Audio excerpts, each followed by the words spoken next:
Des nouvelles lunettes? Oui, oui, ben oui, écoute, m'a dit, ça m'aide à visualiser. Ah, Ouais, ok. non, ouais. Ah, c'est le fun. En tout cas, on peut dire une chose, c'est discret. Très.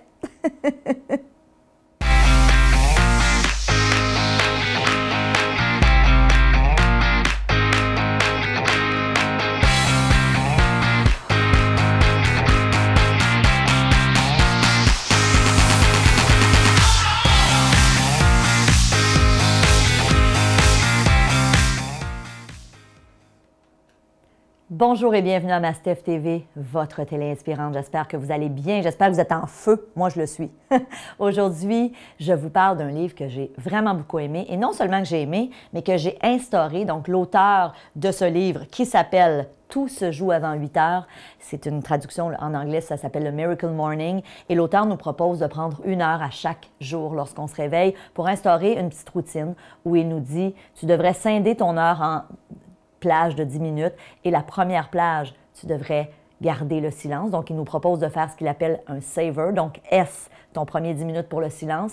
Ton deuxième 10 minutes, A, pour des affirmations. Donc, réciter dans notre tête ou à haute voix si vous êtes seul vos affirmations. Et la prochaine portion, c'est la visualisation. Donc, il nous dit notre troisième 10 minutes de notre heure devrait être consacrée à visualiser. Puis, si vous me suivez depuis un moment, vous le savez, combien j'en parle souvent de la visualisation, combien c'est important pour moi. Et quand j'ai lu quand je suis allée dans le guide pratique, parce qu'il y a un guide pratique aussi qui a été écrit par Laura Mabille, j'ai trouvé ça intéressant parce que l'auteur nous propose quelque chose que moi, je n'avais jamais fait et que je n'avais jamais abordé en visualisation, et c'est toute la portion de se créer des scénarios. Donc, de faire un peu comme un film. Et pour les gens qui ont de la misère à visualiser, je trouvais que c'est une avenue vraiment, vraiment intéressante. Donc, je vous donne aujourd'hui comment créer vos scénarios de visualisation en 4 étapes. Première étape que l'auteur nous propose, c'est vraiment lister les scènes de votre scénario. Et pour vous aider à comprendre, on va prendre un objectif. Donc, puis je vais prendre l'objectif du livre. Alors, la personne dans le livre voulait perdre 5 kilos en 3 mois. Elle s'est écrit une affirmation qui allait dans ce sens-là. Et ensuite, l'auteur nous dit maintenant, pour créer ta visualisation, tu vas aller mettre des scènes différentes. Donc, scène numéro 1, vous vous imaginez que vous êtes au gym en train de vous entraîner.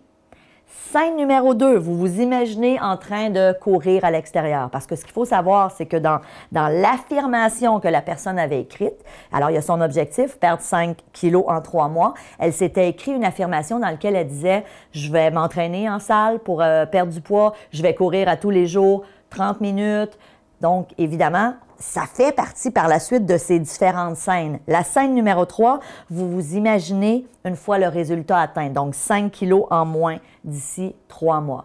Alors ça, c'est les différentes scènes. Ce que l'auteur, après ça, nous propose de faire à l'étape numéro 2, c'est de définir c'est quoi les grandes étapes, mais surtout, c'est quoi les émotions et les sensations que tu vas ressentir. Et souvent, ce qu'on va faire l'erreur de simplement coller des émotions au résultat final. Donc, l'erreur qu'on pourrait faire, c'est de se dire, OK, comment je vais me sentir quand je vais avoir atteint mon poids santé? Hein, en l'occurrence, dans ce cas-là, c'est comment je vais me sentir quand je vais avoir perdu le 5 kilos en 3 mois. Mais ce que l'auteur nous dit, c'est que tu peux aussi associer des émotions à chacune de tes scènes. Donc, comment tu te sens quand tu te vois t'entraîner en salle? Est-ce que tu ressens des émotions? Qu'est-ce que tu vois autour de toi? C'est quoi les bruits que tu entends? Parce qu'évidemment, une visualisation, pour qu'elle soit efficace, oui, on dit d'y coller des émotions, mais aussi les sensations. Donc, théoriquement, tu devrais être en mesure, tu sais, de ressentir, mais aussi de voir comment je vais me sentir quand je vais courir dehors. Donc, je me visualise le matin, je mets mes souliers de course, j'ouvre la porte, et là, je me vois sortir dehors, partir à courir. Je me vois en train de faire mon parcours. Donc, et ça, c'est assez facile, mais comment tu vas te sentir? Est-ce que tu sens le vent froid parce que là, c'est l'hiver, ou est-ce que tu sens la chaleur ou l'humidité? Est-ce que tu vois un cours d'eau? Est-ce que tu entends la rivière si tu cours près d'une rivière? Donc, vraiment d'y associer des sensations, mais pas juste au résultat final, à chacune de vos scènes. Et ça, je trouvais ça intéressant parce que c'est jamais quelque chose que j'ai abordé, puis je vous avoue que c'est jamais quelque chose que j'ai fait. Depuis que j'ai lu le livre, j'ai refait mes visualisations pour être en mesure justement d'y associer à chacune de mes scènes des émotions. Ensuite, notre troisième étape, il nous dit construisez votre scénario de visualisation. Donc, l'auteur, il dit à partir de tes scènes, tu devrais écrire ton scénario. Donc, vraiment le scripter. Alors là, dans le cas ici, présent, ce qu'il nous dit, la règle numéro 1, c'est de l'écrire à la première personne. Donc, au « je ». Et la règle numéro 2, écrire au présent et non au futur.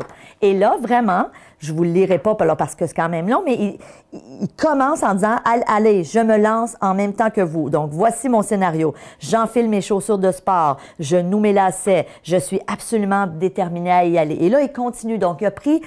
Tout à l'heure, on avait 3 scènes et il a écrit son scénario.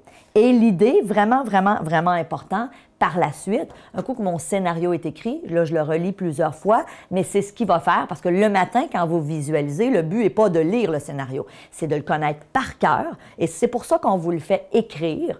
On vous le fait relire à plusieurs reprises et à un moment donné, vous allez le savoir par cœur, vous allez connaître vos scènes. Et là, à l'étape numéro 4, ce que l'auteur propose, c'est évidemment de visualiser votre scénario chaque matin. Au même titre que on vous propose dans le deuxième 10 minutes du Miracle Morning de faire vos affirmations, on vous dit faites vos visualisations. Moi, j'ai envie d'ajouter quelque chose, puis ça ne vient pas de ce livre-là. Moi, je vous dirais à la limite, moi, je joindrais ensemble mes 2 10 minutes, donc mes affirmations et ma visualisation, et je les scinderais ensemble. Parce que souvent, comme je l'enseigne dans plein de mes programmes, pour moi, la force d'une affirmation et d'une visualisation, c'est de les faire ensemble, combiner. Toujours en gardant en tête que je dois être dans le ressenti, que je dois ressentir les émotions, que je ne dois pas juste visualiser le résultat final, mais aussi mes différentes scènes de scénario. Donc, évidemment, il faut passer à l'action. Il faut que vous l'écriviez, votre scénario. Souvent, la question qu'on me pose, c'est Stéphanie, si j'ai 25 objectifs, est-ce que j'écris 25 scénarios? Moi, j'ai envie de vous dire, si vous avez 25 objectifs, c'est peut-être beaucoup en ce moment. Prenez-en 2 ou 3 et assurez-vous qu'ils soient réalistes, que vous êtes en mesure d'y croire, que vous êtes en mesure de créer des scènes très claires pour chacun de vos objectifs. Alors, évidemment, je vous conseille le guide pratique du Miracle Morning. Je vous conseille le livre qui est fabuleux, vraiment fabuleux livre de l'auteur Hal Elrod.